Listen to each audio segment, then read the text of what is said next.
melting bots and con to being used as fuel, getting a bot's inside out, tampering with multiple Autobot mind and system to create beasts, having a huge monoboob, going back in time and stealing a Prime's body just for a I told you so moment.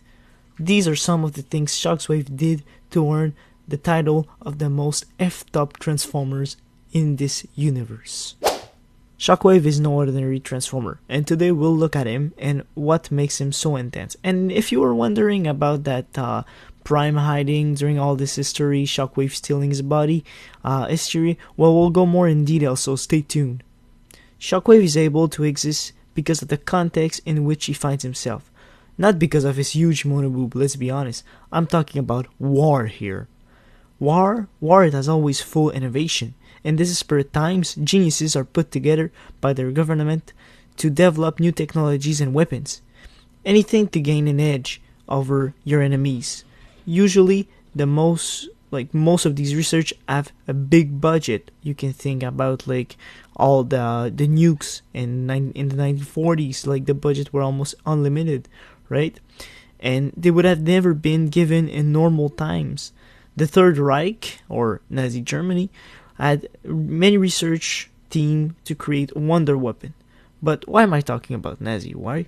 Well, Shockwave is equivalent in the Transformer world to, a Nazi, and in some case, he's even worse than a Nazi. In most continuities, Shockwave has the entire Decepticons' resources put at his disposal. He can experiment on capture bots, on retrieve artifacts, on dead bots, on dead Decepticons, on alive Decepticons sometimes. And Megatron doesn't really bother about that. He lets him do his things, and he just want to get an edge in this war. So whatever Shockwaves come with, it's totally fine with them. In most cases, Shockwave can, there's no limit to what kind of experiment he can do. There's no rules for him to respect. No, if it means that he'll go through making a bot's all system literally comes out of himself, like with Grimlock in Transformer Fall of Cybertron, well, he'll do it, and Megatron doesn't care about it, right? So anything to get an edge in battle. Think about it for a minute. Imagine the last thing you ever see in your life after being tortured for hours upon hours is just that huge monoboob. Oh, sorry to be distracted, but you get the idea.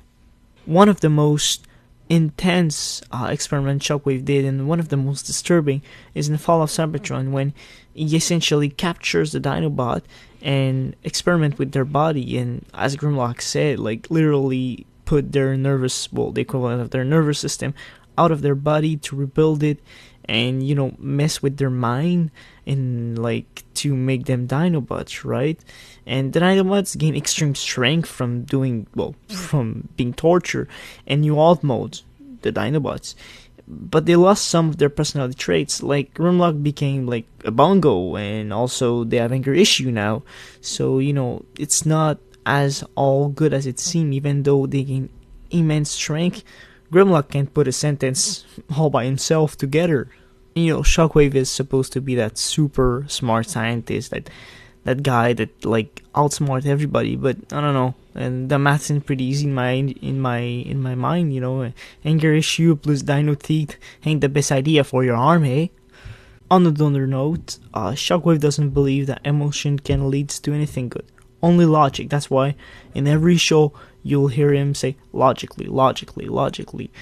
In Transformer Prime, it does that a lot. Am logically able to extract their very CNA. Illogical. Military command of the Predacon is most logical. Your conclusion is most logical, my liege.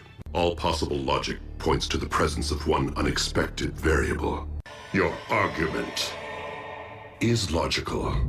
But what is the logic behind ruling two worlds? A logical assumption, were it not for.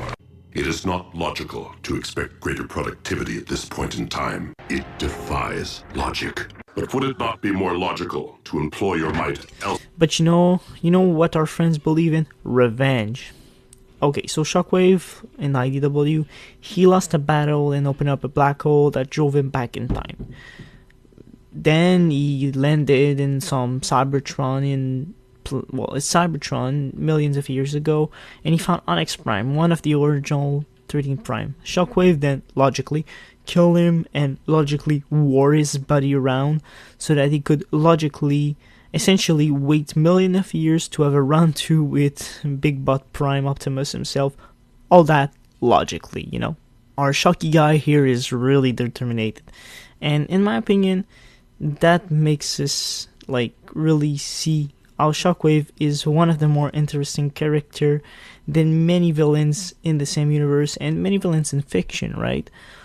He's stealing some of Megatron's spotlight in many series, and like, you know, in the Siege and Earthrise, you see that Megatron's really desperate and he's kind of like getting insane, but it's nothing in comparison to Shockwave. Shockwave is the one giving him all the resources he needs to build this crazy weapon to essentially drain the life out of Transformers. And you know, you see at which point Shockwave is mad. He's a mad scientist, and I love that Transformer as a mad scientist, and he's so pushed. So in my opinion, that's Shockwave, and if you guys want to see me talk more about him in another video, we'll see, but that's a little preview of what we needed to talk about Shockwave.